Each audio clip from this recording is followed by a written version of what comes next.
Sige, sa mga may Bible, buklatin po natin sa Mateo 13:44 to 36. Sabi po rito, the kingdom from heaven is like treasure hidden in a field that a man found and hid. In his excitement, he went and sold everything he had and bought that field. 45, again, the kingdom of heaven is like a merchant searching for fine pearl. When he found a very valuable pearl, he went and sold everything he had and bought it. Ang title po ng pag-aaralan po natin ay True Treasure. Pwede na po tayong makaupo.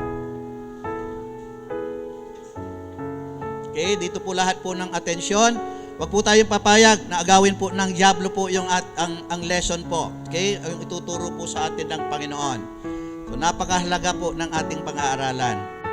Naalala ko nung bata po ako, may mga treasure hunter, pumunta po sa bahay, treasure hunter daw, pero may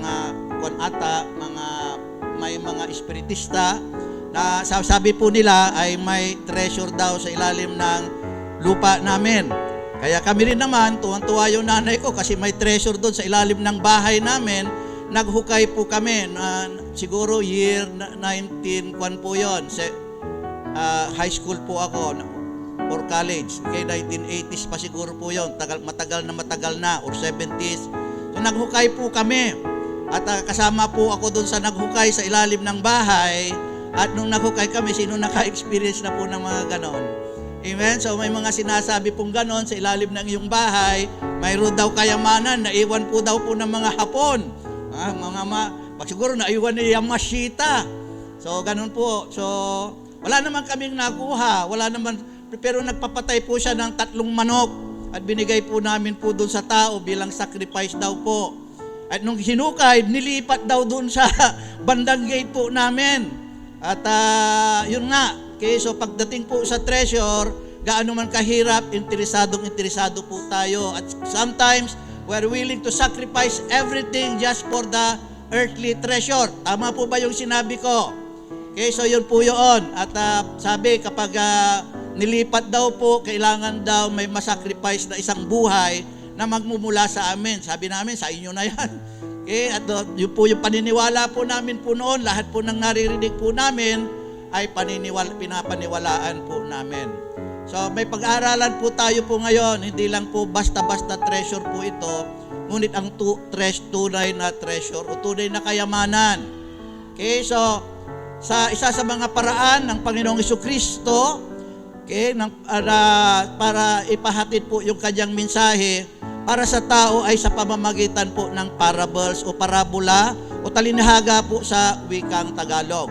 So ano po ba yung parabola? A parable is an earthly stories na may kahulugang makalangit. Ito po ay earthly story, okay, na may kahulugan na makalangit. O ito ay kwento ng pang-araw-araw na buhay ng isang tao na may spiritual truth po tayong makikita. So ibig sabihin, ibinababa ng kataas-taasang Diyos ang kanyang mga pananalita. Inihahalin tulad niya sa pang-araw-araw na buhay natin para maunawahan po natin. Ganon kay binibigyan ng importansya ng Diyos yung kanyang salita para maunawahan natin. Kasi kapag hindi natin maunawahan, ay para tayong nakinig. Katulad doon po sa parable, daming parable na Jesus Christ, pagkatapos daw makinig, umalis at hindi niya naunawahan, ay para daw isang butil na nahulog sa kalye, pagkatapos ay kinuha, dinagit po ng ibon, kinuha. Okay, so walang naunawahan. Pero tayo, willing ba tayong unawahin ang parable po na ito? So kung willing tayo, hindi lang tayo makikinig, ngunit ilalagay po natin po sa puso, hihimay-himayin po natin. Ilalagay po natin po yung full attention po natin. Alam niyo ba kapag nangangaral po ang Panginoon, palaging sinasabi, let those who have ears listen, hear. Parating sinasabi ng Panginoon, kasi may mga Pharisees and Sadducees noon, sabi ng salita ng Diyos, tama ang pagkahula sa inyo ni Isaias. Makinig man kayo ng makinig, ay hindi nyo maunawahan Okay? Tumingin ng kayo ng tumingin ay hindi nyo makita kasi ang puso nyo ay tumigas na. Amen? So gusto ng Diyos sa mga anak po ng Diyos, maunawahan po natin kasi si Jesus Christ kasi ang nagbigay ng parable. Gagamitin lang po ako, pero si Jesus Christ ang nagbigay po ng parable. Yung binasa po natin po kanina, 2 parables po yon. The parable of the hidden treasures and the parable of the fine pearl. Sa binasa po natin sa ating text, sabi po doon, the kingdom from heaven is like. Okay, so hinighlight ko po yung is like. Treasures hidden in a field that a man found and hid. In his excitement, he went and sold everything he had and bought that field. Yung pangalawang parable, yun yung parable of the hidden treasure. Yung pangalawa sa fine pearl naman. Again, the kingdom of heaven. So pansinin ninyo kingdom of heaven ang pinag-uusapan is like a merchant searching for a fine pearl. Okay, isang taga-businessman na naghahanap ng isang magandang pearl. When he found a very valuable pearl, he went and sold everything he had and bought it. Anong pagkakahalintulad? Ang pagkakahalintulad, yung hidden treasure, nung makita niya, itinago niya, umuwi siya sa kanyang bahay, pinagbenta niya yung kanyang ari-arian para bilhin yung lupa na kinalalagyan po ng hidden treasure. Ito naman, ganun din. Nakita niya yung fine pearl, umuwi siya sa kanyang bahay, ibinenta niya yung kanyang ari-arian para bilhin yung fine pearl na yon. So, ano ibig sabihin? Para ibenta niya yung kanyang ari-arian, yung fine pearl na yon at yung hidden treasure, higit pang mas valuable sa kanyang bahay. Kasi negosyante po ito. Merchant po ito. Ang negosyante ay hindi siya mamumuhunan na ikakalugi po niya. Naunawahan po ba natin? So yun po yung nangyari. Is like means having the same characteristics or qualities, okay, as similar to, in the same way that or as, kaparehas. Is like, okay, the kingdom of God is like, ito yung kaparehas nito. Yun po yung sabihin. Sa hidden treasure is like, okay, yung isang tao daw na nakatagpo, kaparehas daw po noon. Okay, yung merchant naman is like a merchant who found a fine pearl, kaparehas nito. Ano po ba yung kaparehas? Treasures means something of great worth or value that people give focus or attention. Pag pinag-usapan na yung treasure, sasabihin ko sa inyo, siguro pag sinabi ko, may alam ako na treasure. Mayroon akong treasure map. Sigurado ito. 100% nandoon sa kabilang lupa doon. Sinong sasama sa akin? Sa tanungin ko kayo. Ay siguro lahat kayo magtataas ng kamay. Kasi treasure yung pinag-uusapan. Kasi ang tao, nakatuon po dito sa earthly treasure. Kapag sinabing treasure, hindi aayaw. Ay sino nga ayaw sa treasure? Walang kahipokrituhan. Di ba? Ako man mismo, sasama ako, earthly treasure, para magamit sa kingdom of God. Di po ba? Lahat po tayo ay gusto ng earthly treasure. Kaya nga yung iba tumataya sa luto kasi gusto ng earthly treasure Tumataya. Ano bang lumabas ngayon? 30-65. May 65 ba? Sa waiting? Mayroon ba 65? Hindi kasi ako tumatara kaya hindi ko alam. Kasi gusto mo magkaroon ng kahit na kaunting earthly treasure. So ganun po yung ka-important yun ng earthly treasure. Maliban po doon sa pinag-uusapan nating earthly treasure, mamahaling bato, mamahaling gold, pera, kayamanan, ano pa ba yung mga earthly treasure na pwede nating maisip? Okay? Sasakyan, okay? Mga anak, pamilya, alam mo, mahirap man ako, ang kayamanan ko, itong mga anak ko Di ba? Yun ang treasure ko. At kadalasan, sinasabi po rin po ng iba, yung unforgettable memories, yung mahalagang memory, tinetreasure nila. So ito po yung mga treasure.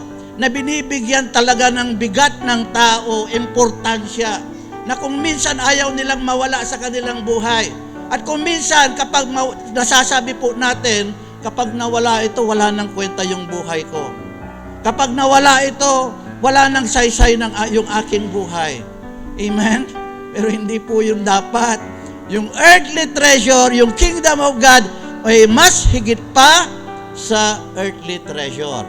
Okay? In other words, Jesus was using a parable of the hidden treasure and find for to communicate to us a message that there is something far greater valuable than this earthly treasure. Mayroon pang higit na mas treasurable. Okay. Mayroon pang higit na mas sinasabi ang Panginoon sa atin po rito, kaya sinabi niya yung parable, na may higit pa sa kahit na anong earthly treasure. At wag nating sasabihin na kapag nawala na yan, wala nang saysay ang buhay ko. Kasi may ino-offer ang Diyos sa atin na isang treasure na higit pang mahalaga sa lahat ng bagay o sino sa mundo pong ito. So, yung earthly treasure na ito, sinabi po is like, di ba? So, yung earthly treasure, yung treasure po doon na tinutukoy, yung kingdom of God, kasi sa parable, the kingdom of God is like. Okay? Is like a man who found a hidden treasure. So, yung is like doon, ang tinatukoy, yung kingdom of God. Ito yung higit na mahalaga, yung kingdom of God. Ano ba nangyari doon sa binasa natin? Anong naramdaman nung tao nang makita niya, matagpuan niya yung hidden treasure? Ano yung naramdaman? Excitement. Excited, di po ba? Excited. Kita mo, kayo nga. Makita nyo yung nakapulot lang kayo ng 1,000, tuwang-tuwa na kayo eh. Amen? So dito po tayo. So just like the man and the merchants who were so excited to have found the hidden treasures and find pearl, we also must be excited about the kingdom of God. Kapag pinag-uusapan ng kingdom of God, sabi ng Panginoong Kristo is like, katulad niyan, kapag excited ka na makatagpo ng kayamanan, ay dapat gayon din. Excited po tayo pagdating po sa kingdom of God. Ano ba yung mga kingdom of God? Ano yung mga patungkol sa kingdom of God? Kapag sinabing kingdom of God, kingdom, kaharian, ano ang nasa kaharian? Hari. Kailangan naghahari yung hari sa ating puso. Sabi ni Jesus Christ, the kingdom of God is not here and there. The kingdom of God starts from our heart. Nag-uumpisa po sa ating puso ang paghahari po ng Diyos. Naunawahan po ba natin? At dumating ang Panginoong Kristo. Sabi niya, unang lumabas sa Kanya, repent for the kingdom of God is at hand. Kingdom of God, kaagad ang Kanyang ino-offer. Repent for the kingdom of God is at hand. Kaya pagdating sa kingdom of God, excited tayo. Pagdating sa anumang bagay na patungkol sa kingdom of God, dapat excited tayo. Pagdating sa pagdalo sa pagtitipon, sabi ng salita ng Diyos, for 6 days I have created the heaven and the earth, and on the 7th day, I have made the 7th day holy, so that you can thank and worship me. Yun po yung kingdom of God. Lahat ng kalooban ng Diyos, dapat excited po tayo na sundin. Hindi po tayo nanlalata. Amen? So excited kasi yun, makita niya yung hidden treasure. Tama po ba? It's just like a man who have found a hidden treasure and he was so excited about the treasure. Kaya ganun po rin po tayo sa kingdom of God. O sinong excited? Amen? Kapag excited ka, kahit na umuulan, you are excited to come to the church, to listen to the Word of God. Hindi ka nanlalata. Bakit tayo nanlalata? Are we excited? Kapag excited tayo, pakita po natin po sa Diyos, hindi sa akin. Excited for the kingdom of God. That God may dwell and reign in our hearts. Hindi yung sa atin. Ang Diyos ang maghari po sa ating buhay. He is the King of Kings and He is the Lord of Lords. So excited daw po yung merchant at saka yung tao eh. Kaya ganun din po dapat po tayo. Ano pa? Just like the man and the merchant who both sold their properties in order to buy that field and the piper, we must also be willing to sacrifice our earthly treasure for the kingdom of God. Amen? Para magkaroon ka ng kingdom of God. You are willing to sacrifice your time. You are willing to sacrifice yourself. You are willing to sacrifice your earthly treasure for the kingdom of God. May kausap pa ba ako? Kingdom of God po yung pinag-uusapan po natin. Naunawaan po ba natin ang kingdom of God? Kaharian ng Diyos, dapat nag-ahari po ang Diyos sa ating pong buhay. Amen? Ano pa? In the parable of the kingdom treasure, notice that Jesus said, the man found the treasure and hid again. Pagkatapos niyang makita yung kayamanan, anong ginawa niya? Tinago niya ulit, tinabunan niya ulit ng lupa. Basahin natin. Okay? Matthew 13:44, the kingdom from heaven is like treasures hidden in a field that a man found and hid. Bakit niya tinago ulit? Amen? Ha? Bakit niya tinago? Nakita niya eh. Kasi hindi niya lupa yun eh. Kaya nga binili niya eh. Kuha niya, tinago niya ulit kasi ayaw niyang mawala yung treasure na yun. Sa akin to. Okay, baka mamaya may makatagpo na iba, may makahukay na iba. Sa akin to, proteksyonan ko ito. Puproteksyonan ko sa mandaraya, puproteksyonan ko sa magnanakaw, puproteksyonan ko sa ibang tao itong treasure na ito para hindi mawala sa akin. So in the same way, Jesus was telling His disciples and us to protect the kingdom of God and our salvation more than anything else in this world. So it would get lost. We are already saved. Let us not let anyone take away our salvation from us. We have accepted our Lord Jesus Christ. We feel the Holy Spirit. The Holy Spirit is the stamp of ownership of God. Protect your salvation. Proteksyonan mo yung salvation mo. Dinadaya ka ni Satanas. Ang daming pandaraya po ni Satanas. Dadayahin tayo kasi kadalasan nag-decide tayo base sa ating emosyon. Jeremiah 17:9, the heart is deceitful above all things and desperately wicked. Ang puso ay likas na sinungaling. Huwag kang magdepende sa nararamdaman mo, magdepende ka sa salita ng Diyos. Protect your salvation.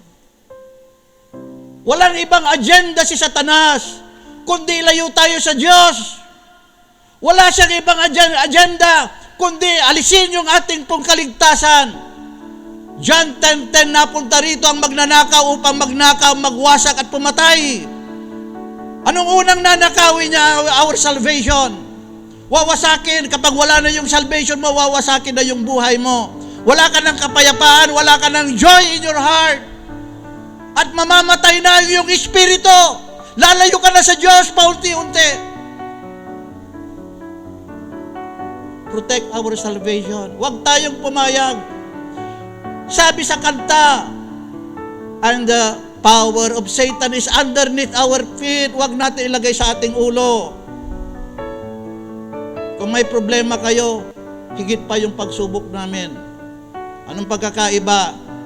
Hindi namin hinahayaan yung Satanas na dinadaya ang ating kaisipan. Binibigyan po tayo ng worries para tayo maging matamlay. Mahigit na mas malakas tayo kaysa sa Kanya. Anong sabi ng salita ng Diyos? Greater is He that is in you than he that is in the world. Wala siyang kapangyarihan sa mga anak ng Diyos. Dito lang siya sa ating paa. Wala siyang kapangyarihan. Sabihin mo kay Satanas, dito ka! Sa ilalim ng aking paa. Huwag kayong papayag. Kapag wala ng Holy Spirit sa atin, kapag nalungkot yung Holy Spirit, hindi natin kayang lumaban. Mahina tayo. Kaya lang naman tayo nakakalaban dahil sa Espiritu ng Diyos. Kaya tayo may joy dahil sa Espiritu ng Diyos. Do not grieve the Holy Spirit. Ephesians 4:30. Because the kingdom of God is far more valuable than all the treasures of this world. Beyond your imagination, ang kingdom of God ay higit pa sa inaasam mo, sa inaakala mo. Amen? So the kingdom of God is far more valuable than anything or anyone else in this world. Higit pa sa ating inaakala. Amen? So, sa Mateo 13, 10-11, ay nagtanong po yung mga disipulo po ni Jesus ng ganito. And the disciples came and said unto him, Why speaketh thou unto them a parable? Jesus answered and said unto them, Because it is given unto you to know the mysteries of the kingdom of God. But to them, it is not given. Lord, bakit ka ba nagsasalita ng patalinghaga? Bakit pa parable? Dahil ibinigay sa inyo, sabi sa mga disciples, yung sikreto, yung mysteries, pinapaalam sa atin. Hindi ba tayo natutuwa? Sabi doon, but for them, sino yung them? Aalamin po natin yung to them. Okay? Sino yung to them na hindi ibinigay sa kanila yung mysteries of the kingdom of heaven? Ito yung mga to them. To them whose focus is an earthly treasures will never understand the value of the kingdom of God. And they will never listen. Para sa mga nakapokus lamang sa earthly treasure na ito, sasabihin nila, bakit ako makikinig sa Biblia? May pera ba dyan? Sa totoo, higit pa sa pera. Yan ang parati kong naririnig. Amen? Kikita ba ako dyan? Higit pa sa kikita ka. Kasi higit pang valuable yung kingdom of God. So, yung mga nakafocus sa earthly treasure lamang, talagang hindi nila papansinin. Yung puso nila ay nandun sa earthly treasure. Kasi sabi ng salita ng Diyos, where your treasure is, your heart will be. Will there be. Kung nasa na yung kayamanan, nandun ang iyong puso, nandun yung puso nila sa earthly treasure. Hindi sila makikinig anumang bagay na patungkol po sa kingdom of God. So, wag na kayong magtaka. Pero tayo, the secret, the mysteries of the kingdom of God is given unto us. Panghawakan natin. Wag lang tayong makinig, panghawakan natin, itago natin sa ating puso. It's not even a religion. I am quoting from the parable of our Lord Jesus Christ. Hold on to the word of Jesus Christ. Okay? Ano pa? They can sacrifice anything or anyone for earthly treasure, but not for the kingdom of God. Pagdating sa earthly treasure, they even sacrifice their loved ones. Ba? Napapanood natin, nababalitaan natin kapag nanonood tayo sa news, dahil lamang sa pera, di ba? Pinatay nila, hinold up nila yung bahay, kinuha nila lahat. Yung taxi, di ba? Yung taxi, yung mga kabataan. Kawawa naman yung tao. Maghahanap buhay. Kinuha nila yung pera. Pero nahuli din sila. Di ba? They can sacrifice anything, anyone for earthly treasures, but not for the kingdom of God. Famous celebrities who are members of Illuminati organizations are said to have sold their souls to devil just for the sake of earthly fame, glory, and material wealth. Di ko alam kung gaano ito katotoo, pero bakit nakaganon sila lahat? Illuminati, one eye.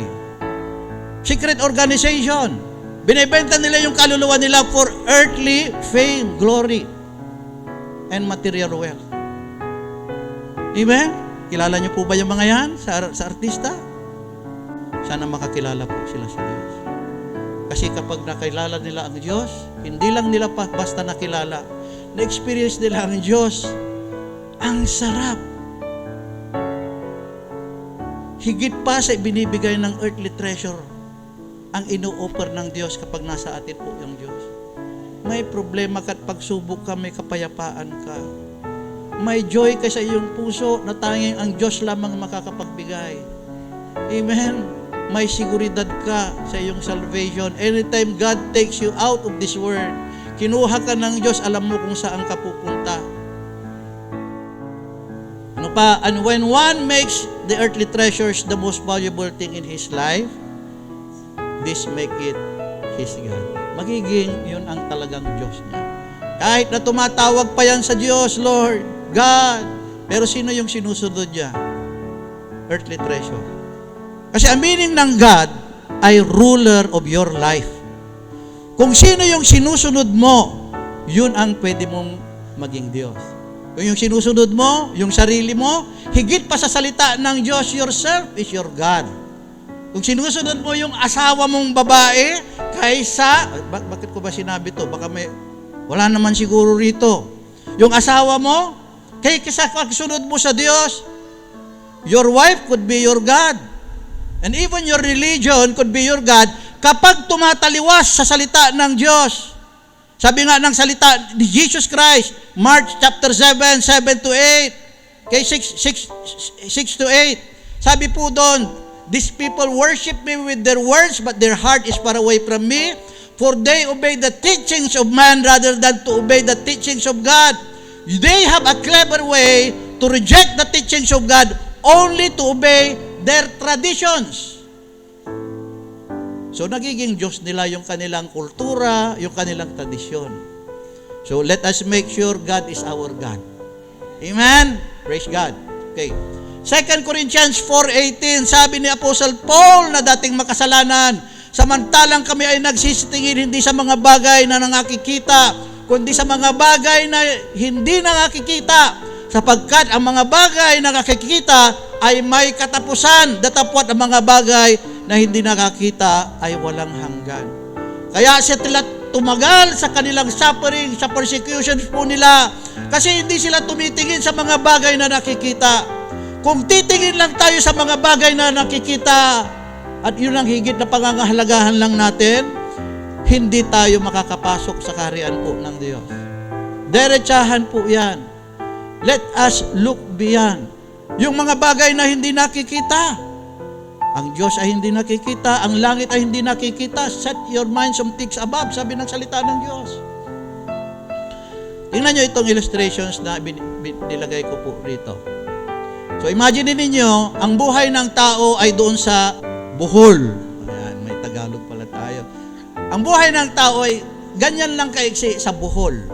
Okay? So, ang sabi ng Psalms chapter 90 verse 10, ang buhay ng tao ay hanggang 70 years old lamang, at kapag lumampas ka, bonus na lang sa iyo yan. Okay? Yun ang sinasabi. Pero yung eternity forever and ever in the kingdom of God, saan ang gusto natin? Sa panandalian o pang-eternity? Pang-eternity. Pang-eternity. Napaka-iksi ng buhay para sayangin po natin. Pero yung susunod na buhay, may dalawang eternity. Eternity with God forever and ever, where there will be no more sorrows. There will be no more cries. There will be no more poverty. Wala nang mahirap, wala nang sakit, wala nang demonyo na nananakit sa ating katawan. Wala na silang lahat. Kasama po natin po ang Diyos. O eternity ng kamatayan, nakasama po ang diablo. Ang gusto natin, eternity with God. Amen? So, ganun po kaimportante po. Ganun po kaimportante yung ating pagpapahalaga sa kingdom of God. Nakabase sa kung ano yung desisyon natin na ginawa habang nabubuhay po tayo po dito po sa lupa. So, may Bible warnings. Okay? Ano po ba yung Bible warnings po na ito? Luke 12 verse 15. And he said to them, watch out, be on your guard against all kinds of greed. Life does not consist in an abundance of possession. Okay, be on your guard. Mapagbantay po tayo sa lahat ng uri ng kasamaan. Life does not consist.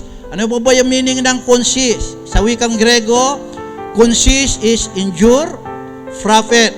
Life does not consist, hindi nakabase ang iyong profit, ang iyong endurance, ang iyong pagtatagal, in the abundance of your possessions. Hindi daw po nakabase po doon. Kahit ang daman-yaman mo, ngunit sabi ng salita ng Diyos, nasa conclusion ko, for what it shall profit a man if he gains the whole world but suffers the loss of his own soul.